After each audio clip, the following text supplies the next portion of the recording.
بسم اللہ الرحمن الرحیم۔ السلام علیکم ورحمۃ اللہ وبرکاتہ۔ عابد راجہ چینل کی طرف سے آج میں اپنے دوستوں کو سوتے وقت کا ایک بہت ہی پیارا وظیفہ یعنی ایک بہت ہی پیاری دعا بتاؤں گا۔ اس سے پہلے میں اپنے تمام دوستوں سے گزارش کروں گا کہ اگر آپ نے ابھی تک میرے چینل عابد راجہ کو سبسکرائب نہیں کیا تو ضرور کر لیں تاکہ ڈیلی آپ تک اچھی ویڈیو پہنچ سکیں۔ تو سٹارٹ کرتے ہیں آج کا لیسن۔ بسم اللہ الرحمن الرحیم۔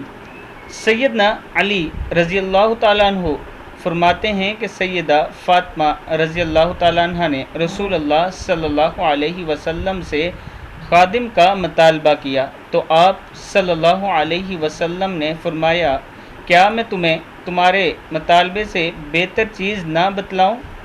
جب سونے لگو تو 33 بار سبحان اللہ، 33 بار الحمدللہ اور 34 بار اللہ اکبر کہو۔ اس پر علی رضی اللہ تعالیٰ عنہ نے کہا کہ میں نے اس دن سے کبھی بھی رات کو انہیں ترک نہیں کیا۔ آپ رضی اللہ تعالیٰ عنہ سے پوچھا گیا کیا صفین کی رات بھی؟ تو علی رضی اللہ تعالیٰ عنہ نے فرمایا، صفین کی رات میں بھی میں نے انہیں نہیں چھوڑا۔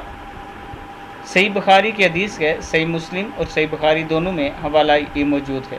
تو دوستو آپ بھی رات کو سونے سے پہلے 33 بار سبحان اللہ، 33 بار الحمدللہ اور 34 بار اللہ اکبر ضرور پڑھا کریں۔ اس ویڈیو کو آپ نے آگے ضرور شیئر کرنا ہے تاکہ دوسروں تک پہنچ سکے۔ السلام علیکم ورحمۃ اللہ وبرکاتہ۔